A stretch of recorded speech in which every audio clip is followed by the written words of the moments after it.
Hello, everybody. This is Johnnie Porter. This is for my class, Marriage and Family Therapy.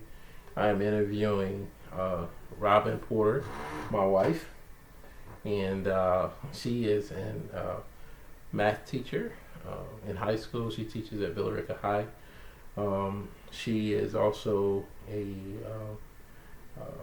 teacher at a tech college in Douglasville, and she's also working on her EDS. And I'll let her tell you a little bit more about herself. And our interview is going to be dealing with the subject of teachers are amazing. I think they are. And the question I'm asking is, what makes them so good at what they do? And so we're just going to talk a little bit about that for a few minutes. And Robyn, would you like to introduce yourself? I'm Robyn Porter, and I'm an educator. All I right. teach high school students and also adult students. Okay.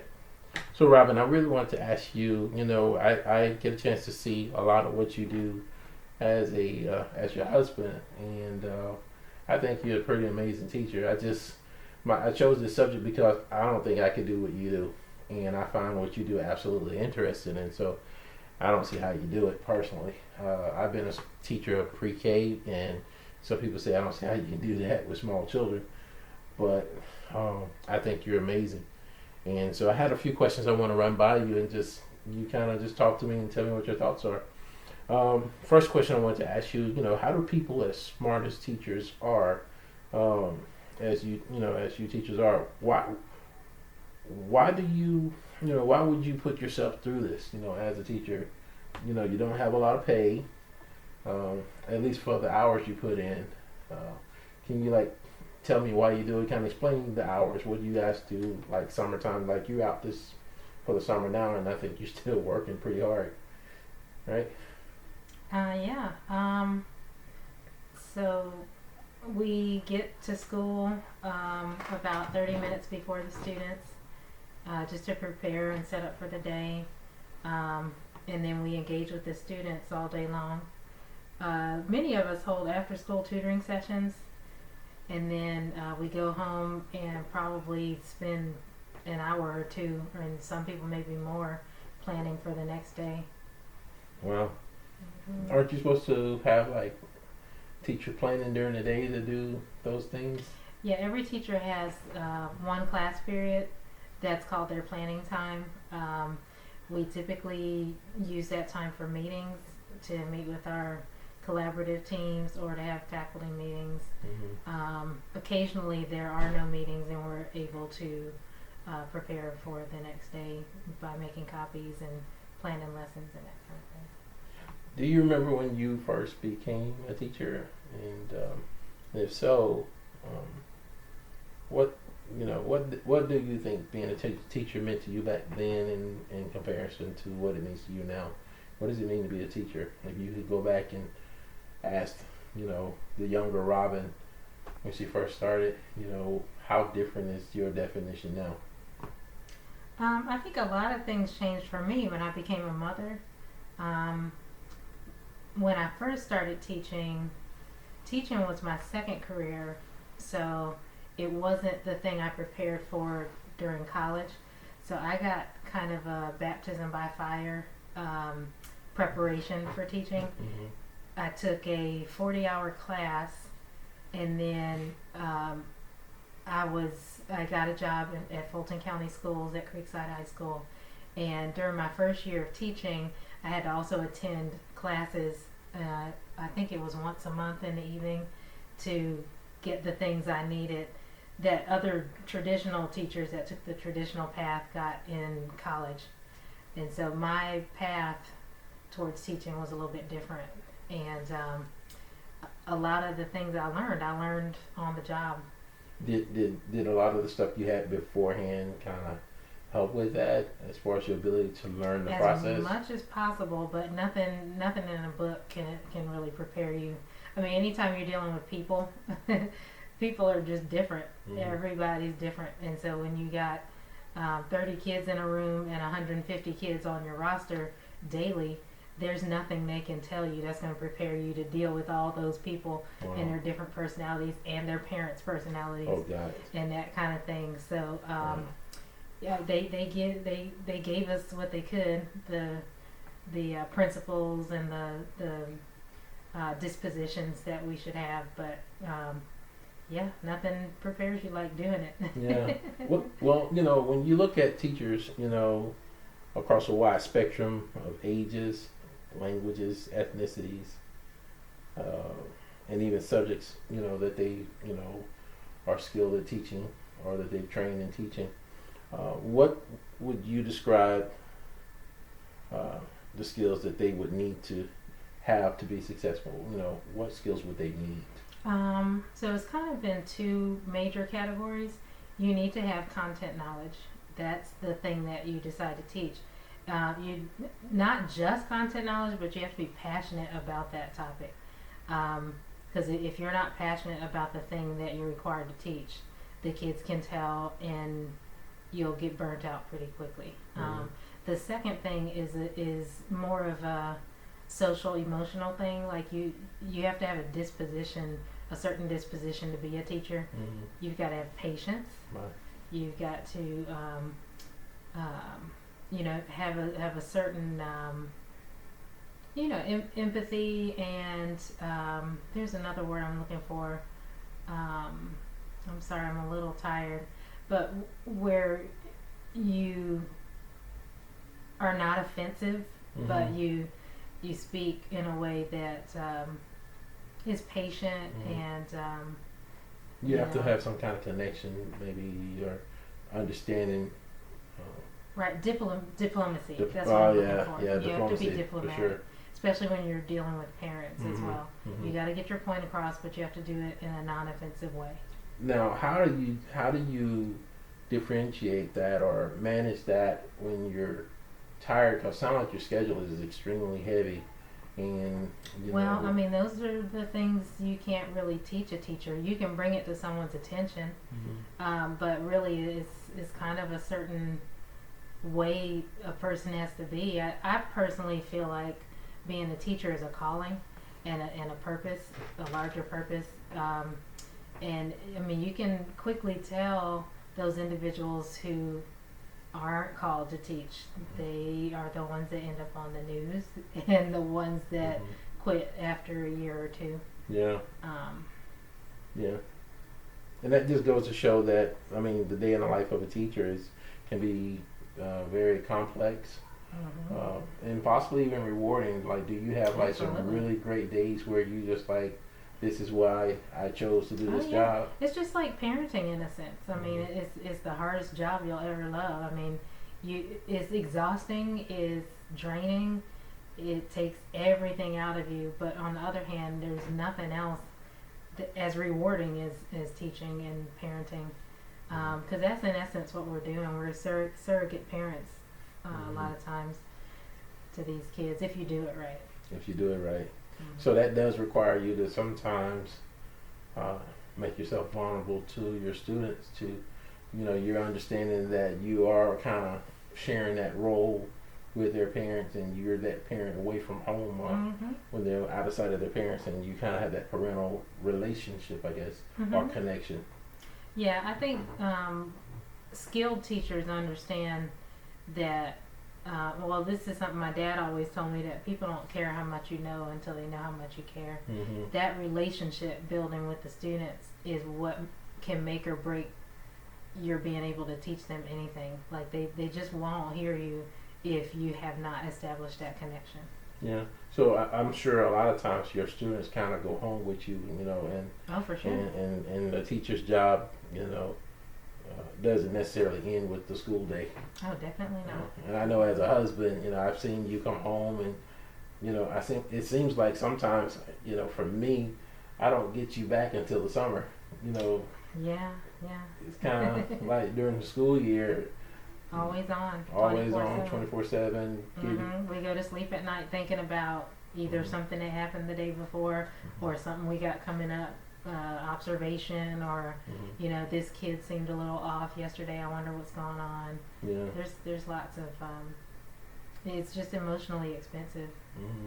I mean, I guess now that I brought that up, I'm okay with it. I've been used to it for a while, but for teachers or new teachers who are newly married and stuff like that, I mean, would you advise them to kind of prepare their spouse for that, or you know, They actually, there is written advice to new teachers for them to probably avoid relationships that first year teaching. really?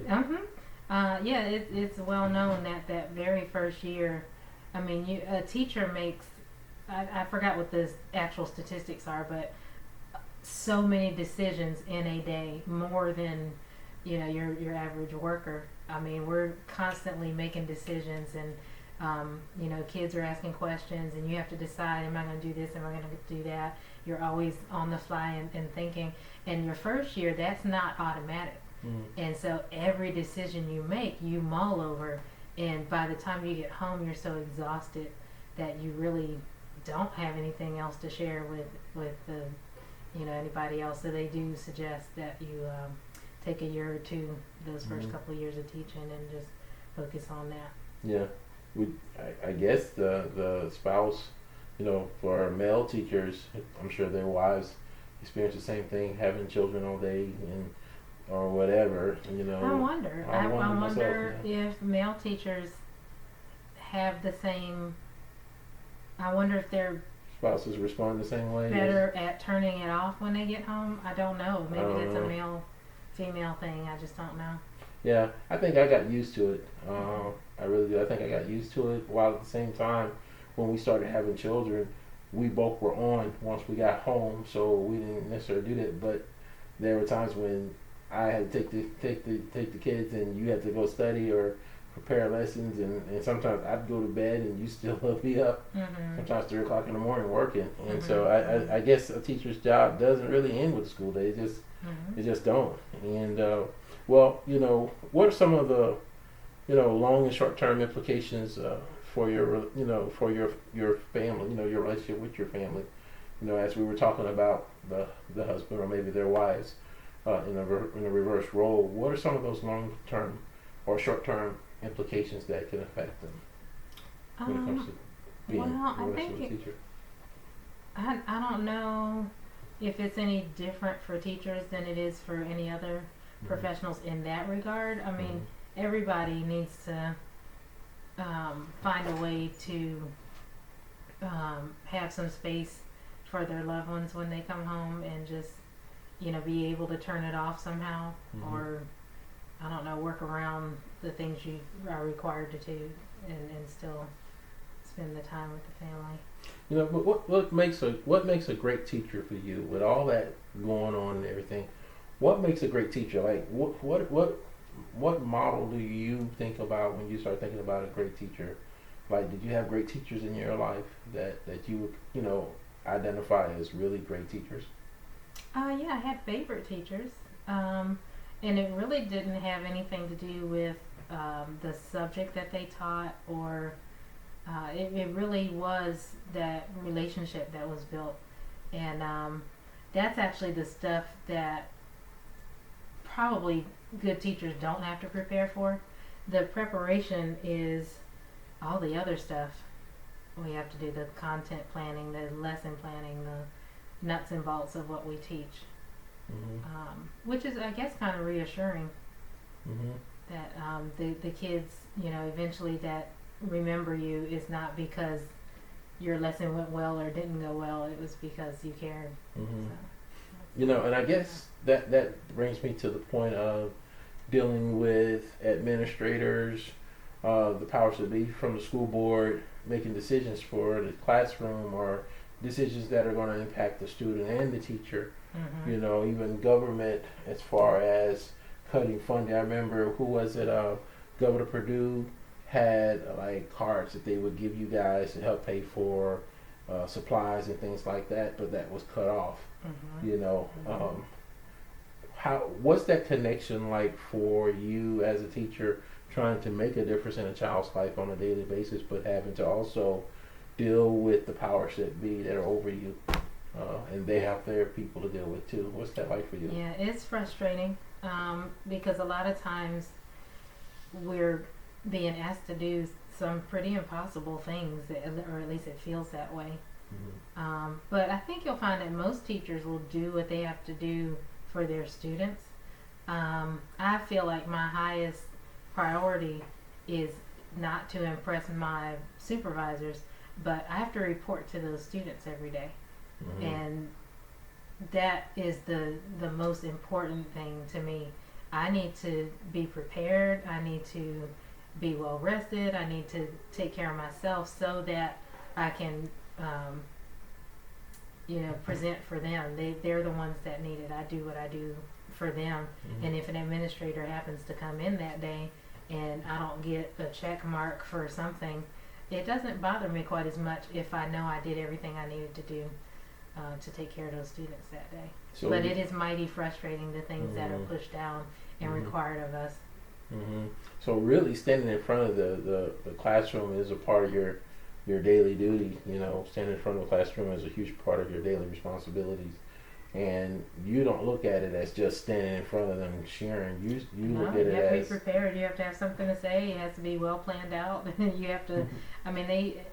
part of the things that the powers that be require of us is that we plan it meticulously and then provide proof that it's been planned meticulously. When did you start getting comfortable with doing that, though? Well, this will be my 17th year teaching. Oh, wow. So I guess about, year 5. Year 5, you started getting comfortable. Yeah, I started getting more automatic. But teaching is one of those jobs where you reflect a lot. You always, or I don't know if it's my personality or if it's just teachers in general, but I think good teachers will sit back and think about how their day went and what they could have done better, that kind of thing. That's also that's taxing as well, but it's a necessary part of the job. Yeah. Would you say teachers are stressed? Pretty much, yeah, all the time. I read a post recently that said teachers are not okay. Some of them are not. Well, and just to be clear, some teachers are distressed, but I think all teachers are stressed. Are stressed. But not necessarily in a bad way. In a bad way. I got you. Maybe the meme was just making fun, Oh yeah, check on your teacher friends. We are not okay.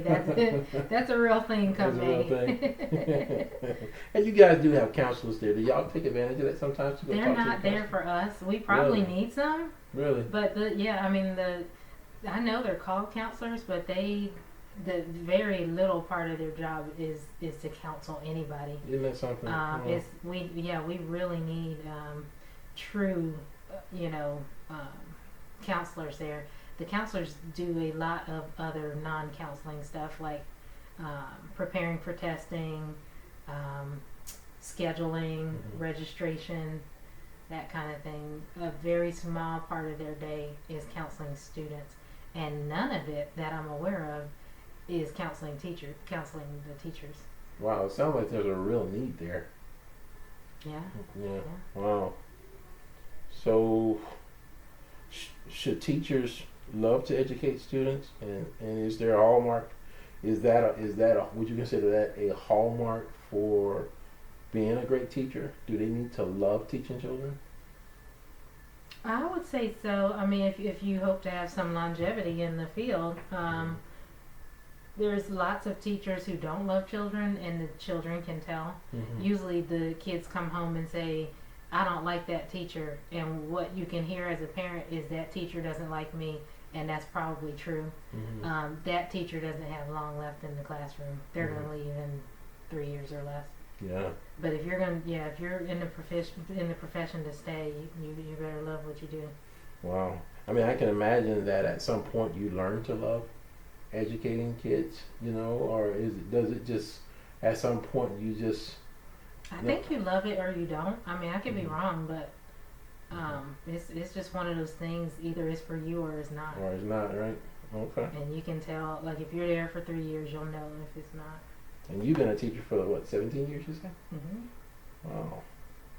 Is becoming the greatest educators still a principal goal of yours? Becoming want to becoming a great educator? Is that still a principle or a I goal want of to be yours? the best that I can be, Mhm. and I want to help others be the best that they can be. Right now, that means I want to help students to achieve what they can achieve. But the studies that I'm engaged in now will help me to help other teachers to do the best they can do. Mhm. And so that's a little different for me, but it's still, bottom line is, um, I don't aspire teacher of the year or any of that stuff. I just want to be the best that I can be. I want to work to Mhm. my best potential. So again, as your husband, I know a few things. Right now, you're currently working on your EDS, Mm-hmm. and you're getting really close to finishing that. Can Mm-hmm. you tell me about your program? Because as you said, you want to help people become the best people they can be, and I know, I think, I think I've heard you mention stories about young people that you've worked with and now are teachers themselves, possibly. I think there was a young lady you told me about once before, said she's now going to be teaching. She went to school at Villarica High, maybe. I don't know if that was something you told me. I don't remember. Not that I I got can that in my recall. mind. Okay, well, Mm-hmm. right now, your program that you're in now Mm-hmm. will allow you to teach teachers. Mm-hmm. Can you tell me a little bit about what you're doing? Sure. I'm pursuing the EDS in instructional technology, which means I'll be able to help districts and schools come up with technology plans for their school or district, and also be able to coach and work with individual teachers on integrating technology in their classroom in effective ways. In effective ways, and I guess that kind of aligns with uh, helping your students to achieve, to experience, I guess what we call effective positive change. As an educator, you guys inspire, you try to educate, you try to learn and to affect positive change by being more than just a person in front of the classroom. And Oh, for sure. and I saw a mhm, quote on Twitter that I 100% agree with. mhm, The guy was saying there's really only two jobs in a school. One is to get up in front of the kids and teach them, and number two, if you're not getting up in front of the kids, you need to be supporting the people who do.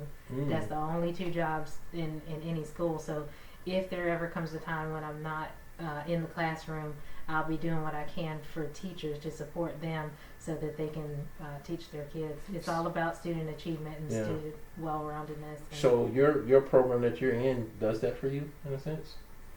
it's teaching me how to support other teachers, Hmm. specifically in the area of integrating technology in the classroom. And I guess if you can equip those teachers to be able to do that, your reach is a little bit further. You can actually Absolutely. touch more students, Oh students yeah. that you probably will never ever meet yourself. But had you not helped those teachers, and I guess you're looking at working with teachers in your own school system, is Or that- in the district. or Yeah. within the district, Mhm. which may include those teachers in your Mhm. own school. Yeah, that's where we'll start. Oh, that's wonderful. Well, I think that's great. I think most teachers teach out of passion. Would you agree? Oh, absolutely.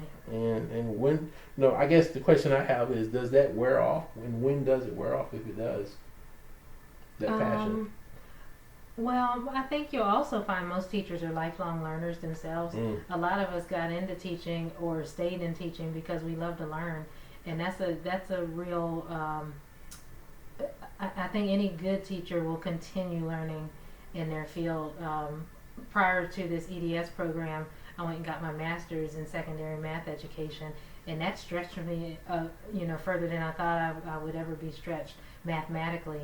I've always been great at math, but that program, we talked about some stuff and solved some problems that were really challenging, and so it was great. I mean, it was hard, but it was good for me as a math teacher to be stretched that way. And I think no matter what you teach, you should continually seek out challenges in your field so that you can grow and never stop learning. I think that's great because I think the same thing is true in therapy. As counselors, we're always learning using research, and we don't get comfortable with what we know. And I think some teachers probably can get comfortable, teaching that same class year after year. And I guess you guys get an opportunity to teach different classes while at the same time those classes you've taught before become more familiar. Yeah, that's an administrative thing, whether or not to keep a teacher in the same content area. It's ideal to have teachers to teach the same thing years in a row because they get better at it. The more you do something, the more you work in a particular area, the better you'll be at it. And so it helps the students as well if I'm teaching geometry all day for a couple of years in a row. But yeah, we do get a chance to teach other things. You know, I'm going to ask you a personal question now. This is a tough one, but you know, if, you know, I guess with school systems going the direction they're going, I guess we're seeing a lot of changes getting ready to take place, private schools, charter schools, and things like that. And of course, there are all kinds of arguments, you know, for, you know, supporting one or the other versus public schools. Title I think you teach at Title I school, correct? And can you say a little bit more about what a Title I school is, just real quick? What is that? They've been identified by the federal government as having a large population of low socioeconomic status kids. Okay, and that's one of the beautiful things, I guess, about public education. It kind of levels to the playing field because some great kids can go, you know, come out of those programs, out of those schools, and go to some of the, you know, premier colleges and do well.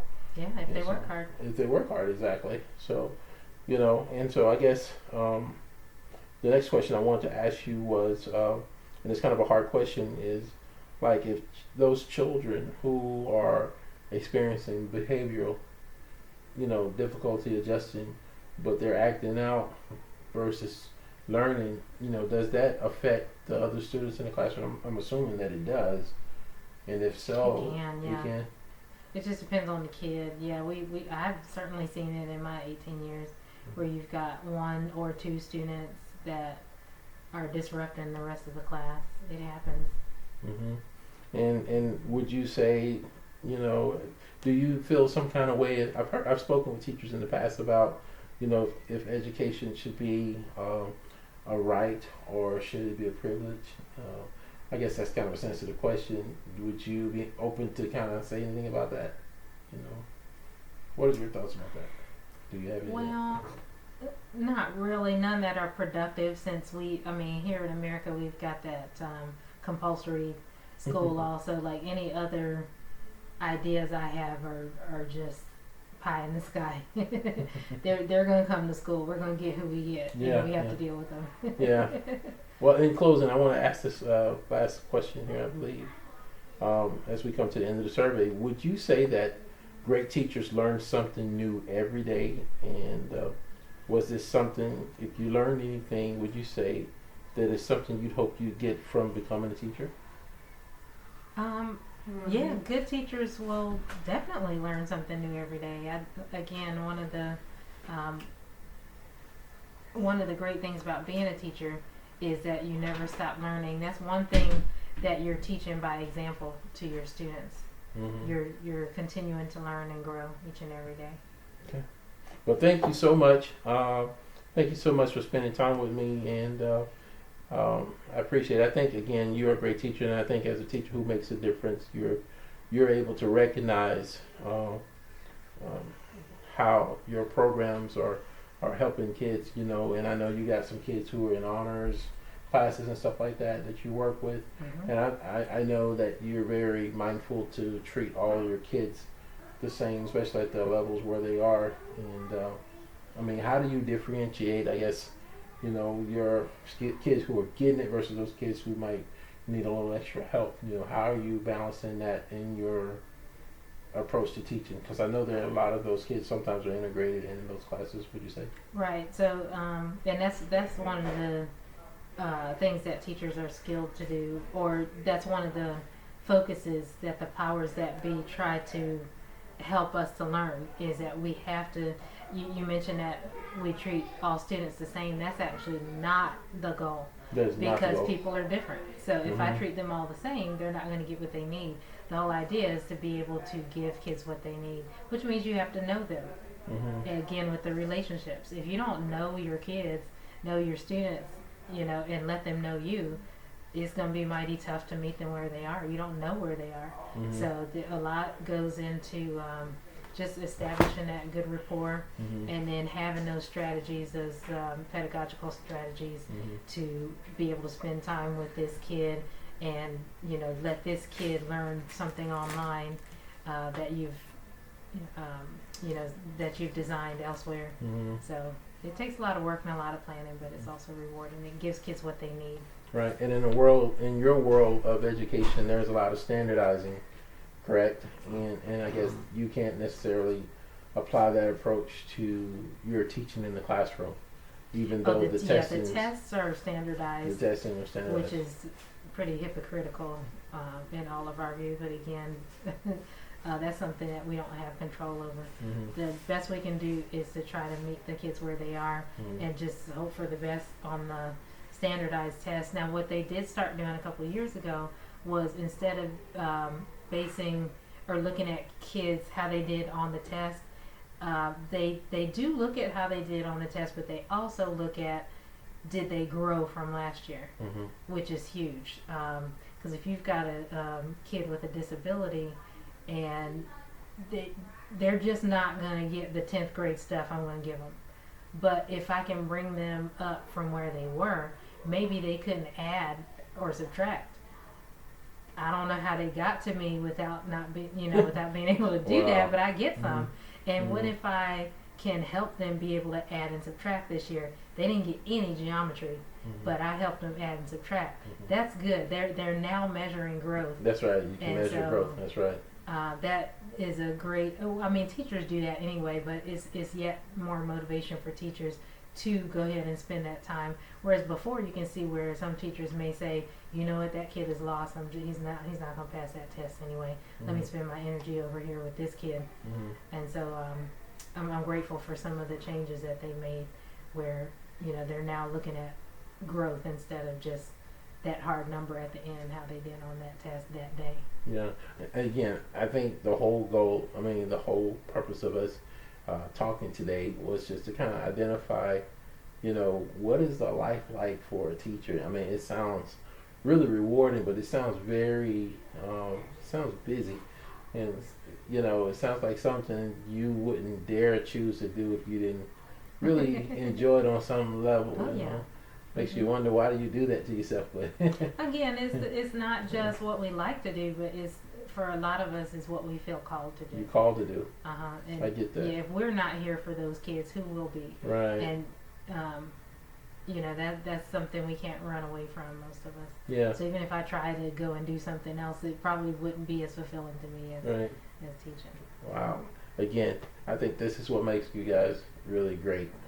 And I think you guys teach business leaders, you teach politicians, and you raise these guys to be actors, and they're the ones that are making all the, making the world move. They're the cogs in the machine that's making it work, but it's you guys who teach them who they are and how to become. So, my hat's off to you guys, and I pray for our teachers, and I hope we'll get to a point where we're paying you what you're really worth, and right, fingers crossed. Well, thank you so much. And any final words you would have for new teachers coming into this thing? Any words you would say of encouragement?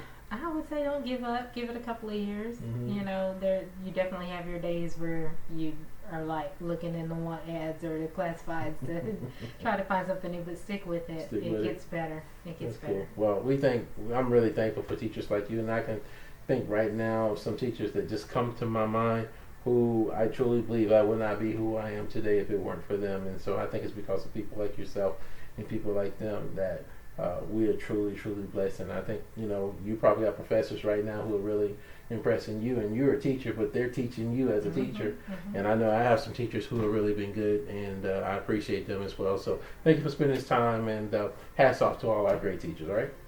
All right. Thank you so much. Johnnie Porter signing off. My wife, Robyn Porter. We'll see you later. Thanks, guys.